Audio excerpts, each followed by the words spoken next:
समुद्र की गहराइयों में एक ऐसा प्राणी छुपा है जिसका नाम लेना भी कभी पाप माना जाता था। एक ऐसा दैत्य जिसकी एक सांस से जहाज पलट जाते थे और जिसकी गर्जना सुनकर आसमान कांप उठता था। और उस दैत्य का नाम था लेविथान। धार्मिक ग्रंथों में इसे ईश्वर का दुश्मन कहा गया है। वैज्ञानिक इसे मात्र एक मिथक मानते हैं, लेकिन कुछ लोग कहते हैं कि वो आज भी समुद्र की गहराइयों में जिंदा है, हमारी आंखों से कोसों दूर और हमारी सोच से परे। दोस्तों, लेविथान नाम पहली बार सामने आता है बाइबल के ओल्ड टेस्टामेंट में, विशेष रूप से बुक ऑफ जॉब में।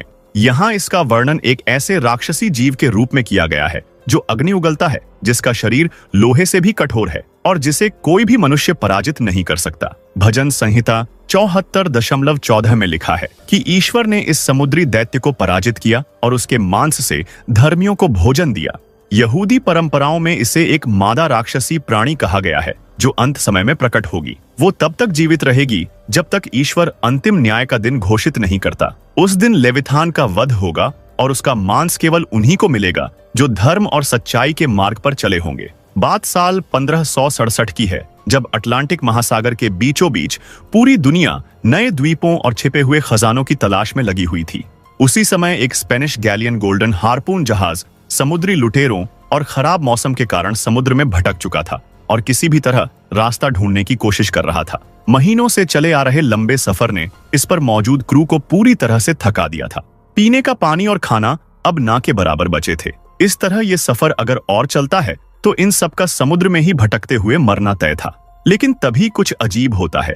जिस समुद्र में दूर दूर तक जमीन का कोई नामो निशान नहीं दिख रहा था, अब वहां दूर एक टापू दिखाई दे रहा था। ऐसा लग रहा था मानो ये अभी पानी से बाहर इन लोगों के लिए ही निकला है। ये बात सुनने में जितनी अजीब लग रही है उतनी ही सच भी थी, क्योंकि ये टापू सच में इन लोगों के लिए ही पानी से बाहर निकला था। महीनों के बाद ठोस जमीन की उम्मीद में क्रू की आंखों में एक नई चमक आ गई। कैप्टन वेलास्को के चेहरे पर भी राहत और खुशी की झलक थी, लेकिन किसी को भी ये आभास नहीं था कि ये खुशी जल्द ही एक भयावह बुरे सपने में बदलने वाली थी।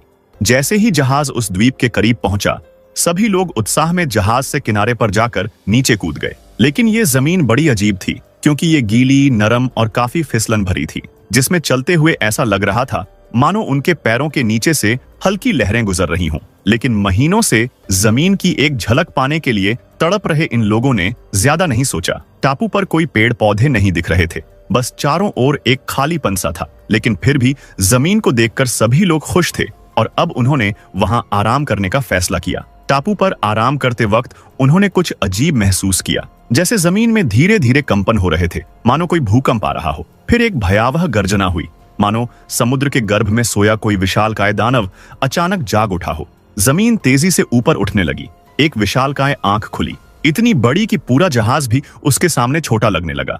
ये द्वीप असल में एक विशालकाय समुद्री जीव था। उस दैत्य के हिलने से समुद्र में चारों ओर खतरनाक भंवर बनने लगे। पानी का तेज बहाव एक विकराल चक्रवात की शक्ल ले चुका था, जो हर चीज को अपने भीतर खींचने लगा। किसी तरह भागते हुए ये लोग दोबारा अपने जहाज पर चढ़ गए, लेकिन पानी में उस जीव के तैरने से इतना बड़ा भंवर बना कि जहाज भी उसमें समा गया, मानो ये जीव जानबूझकर उस जहाज को पानी की गहराइयों में डुबाना चाहता हो। कुछ ही पलों में पूरा जहाज लगभग सभी क्रू मेंबर्स को लेकर पानी में समा गया, या यूं कहें कि उस जीव ने पूरे जहाज को निगल लिया। इस हमले से केवल 3 लोग बच पाए, जो कई दिनों तक समुद्र में लकड़ी के टुकड़ों के सहारे तैरते रहे। बाद में उन्हें एक व्यापारी जहाज ने बचा लिया, और जब ये सुरक्षित बच गए तो उनके किस्सों ने पूरे यूरोप में सनसनी फैला दी, क्योंकि उनका सामना किसी आम समुद्री जीव से नहीं, बल्कि पौराणिक कथाओं के लेविथान से हुआ था। एक ऐसा समुद्री राक्षस जो द्वीप बनाकर जहाजों को धोखा देता है और उन्हें निगल जाता है। 1555 में लॉस मैग्नस ने अपनी किताब कार्टा मैरिना में लिखा था कि तोप के गोले भी इस जीव को नुकसान नहीं पहुंचा सकते थे। और ये जीव केवल कहानियों तक सीमित नहीं है, दुनिया के लगभग हर बड़े धर्म में इसका जिक्र मिलता है।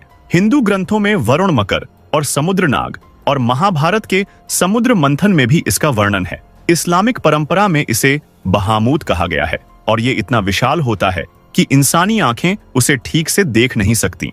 बाइबल में इसे लेविथान कहा गया है, एक ऐसा प्राणी जिसे तूफान के देवता बाउल ने हराया था और समुद्र के सबसे गहरे हिस्से में सुला दिया था। कहा जाता है कि वो आज भी वहां सो रहा है और एक दिन फिर से जागेगा। लेकिन क्या उसके जागने का समय आ चुका है? आजकल इंटरनेट पर लगातार ऐसी वीडियोस सामने आ रही हैं जिनमें विशाल समुद्री जीव दिखाई दे रहे हैं। कुछ वीडियोस में देखा गया है कि समुद्र की सतह पर एक विशाल सांप जैसा जीव तैर रहा है, जिसके पीछे हेलीकॉप्टर उड़ रहे हैं। दूसरी वीडियो में 300 फीट से भी लंबा जीव समुद्र में नजर आया। कुछ में तो मालवाहक जहाज के सामने अचानक चट्टान जैसी आकृति समुद्र से बाहर उठती दिखाई दी, जो जीवित थी। इन सभी वीडियोस में सबसे खतरनाक वो है जिसमें एक यार्ड से रिकॉर्डिंग के दौरान समुद्र में एक विशाल भंवर बनता है और एक जहाज उसमें समा जाता है।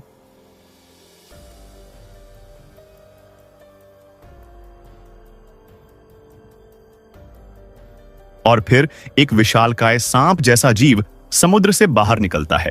ये सब देखकर सवाल उठते हैं कि क्या वाकई कोई ऐसा रहस्यमय जीव समुद्र की गहराइयों में सोया हुआ था, और क्या वो लेविथान ही था जो अब जाग चुका है? और अगर हां, तो दुनिया की सरकारें इस सच को छुपा क्यों रही हैं? और आखिर असल में लेविथान है क्या?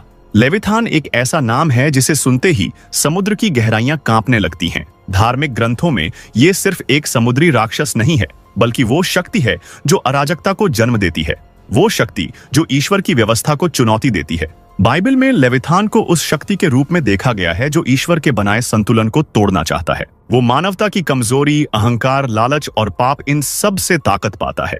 और समय के साथ साथ जैसे जैसे ये सब बढ़ रहा है, वैसे वैसे वो और ताकतवर हो रहा है। इसलिए कई धार्मिक विचारकों ने कहा, लेविथान बाहर नहीं बल्कि हमारे भीतर है। बहुत कम लोग जानते हैं कि नासा की शुरुआत समुद्र की गहराइयों को समझने के लिए हुई थी, न कि अंतरिक्ष की खोज के लिए। लेकिन अचानक उस मिशन को रोक दिया गया और सारा ध्यान बाहरी अंतरिक्ष पर केंद्रित कर दिया गया। पर क्यों? क्या उन्होंने समुद्र की गहराइयों में कुछ ऐसा देखा जिसे दुनिया के सामने लाना खतरे से खाली नहीं था?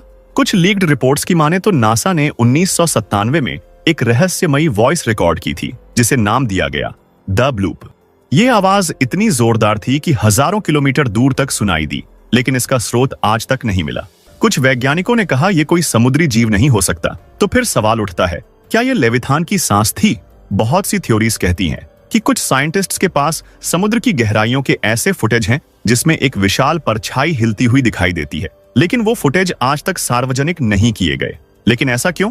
क्योंकि लेविथान का अस्तित्व अगर सच साबित हो गया तो शायद दुनिया में क्राइसिस आ जाएगी, क्योंकि जो भी ट्रेड सी रूट से होती है वो प्रभावित होगी और लोग समुद्र से आने जाने में डरेंगे, जिससे देश दुनिया की ट्रेड में भी फर्क पड़ेगा और देशों की जीडीपी गिर जाएगी, लोग भूखे मरने लगेंगे और भी बहुत कुछ। हालांकि कुछ पुरानी सभ्यताओं में ऐसे प्रतीक मिले हैं जो लेविथान की पूजा करने वाले गुप्त समुदायों के संकेत देते हैं।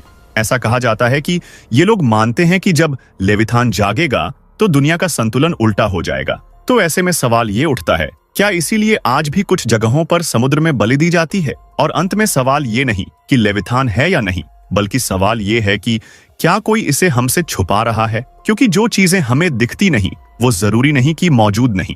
समुद्र एक ऐसा रहस्य जिसका 80% हिस्सा आज भी अज्ञात है। हमने चांद पर कदम रख दिए, लेकिन महासागर की गहराइयों में क्या छुपा है, इसका कोई ठोस जवाब आज तक हमारे पास नहीं है।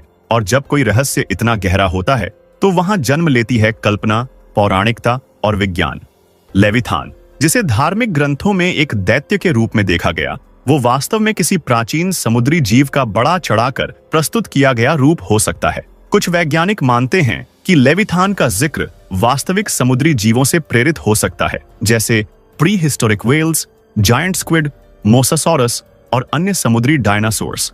साल 2008 में वैज्ञानिकों ने पेरू में एक विशालकाय व्हेल के अवशेष खोजे, जिसका नाम रखा गया लेविथान मेलविली। ये जीव लगभग 13 मीटर लंबा, तेज दांतों वाला और हिंसक शिकारी था, जो आज की व्हेल से कई गुना ज्यादा खतरनाक था। ऐसा भी हो सकता है कि हजारों साल पहले इंसानों ने इस जैसी किसी विशाल मछली को देखा हो और डर के कारण उसे दैत्य बना दिया हो। वैज्ञानिक और मनोवैज्ञानिक भी मानते हैं कि जब इंसान किसी अज्ञात चीज का सामना करता है तो उसका दिमाग खुद ब खुद उसके चारों तरफ कहानियां बुनता है। आज भी वैज्ञानिक स्वीकार करते हैं कि हम समुद्र की गहराइयों को पूरी तरह नहीं समझ पाए हैं। मारियाना ट्रेंच, जो कि दुनिया का अब तक का खोजा गया सबसे गहरा सी पॉइंट है, वहां का दबाव इतना ज्यादा है कि वहां कोई आम सबमरीन नहीं जा सकती। अगर वहां कुछ छुपा हो तो क्या हमें पता चलेगा? और अगर लेविथान जैसी कोई प्रजाति वाकई छुपी है तो वो शायद हमारे किसी सोनार या सैटेलाइट पर कभी ना आए। बता दे, बेसिकली सोनार एक डिवाइस होता है जो कि समुद्र को अंदर तक स्कैन करने के लिए यूज किया जाता है, जबकि सैटेलाइट से हम पृथ्वी पर मौजूद चीजों को देख सकते हैं। इसलिए ये एक पेचीदा विषय है कि लेविथान सच में आज एग्जिस्ट करता भी है या नहीं, और अगर नहीं करता तो साल 1997 में द ब्लूपर जैसी रहस्यमय आवाज किसकी थी? क्या ये आवाज किसी विशाल जीव की थी? वैज्ञानिक इसे ग्लेशियर टूटने या ज्वालामुखीय गतिविधि बताते हैं, लेकिन कुछ सवाल अब भी अनसुलझे हैं। जैसे क्या विशाल जीव अब भी महासागरों की गहराइयों में मौजूद हैं? दोस्तों, डीप सी एक्सपीडिशंस में अब भी नए जीव मिल रहे हैं, इतने विचित्र कि उनकी तुलना किसी राक्षस से की जा सकती है, लेकिन इन जीवों की तुलना लेविथान से नहीं की जा सकती। तो क्या लेविथान एक राक्षसी कल्पना है या विज्ञान के दायरे से बाहर की कोई वास्तविक शक्ति जो अब भी महासागर की गहराइयों में छुपी है? शायद इसका जवाब हमें तभी मिलेगा जब हम डर को छोड़कर गहराई में उतरने की हिम्मत करेंगे। वैसे दोस्तों, क्या कहना है आपका इस दानव के बारे में? कमेंट सेक्शन में अपनी राय जरूर दें। वीडियो को लाइक करें, शेयर करें और ऐसी ही और वीडियोस के लिए हमारे चैनल को सब्सक्राइब करके बेल नोटिफिकेशन को भी ऑल पर सेट कर ले। धन्यवाद।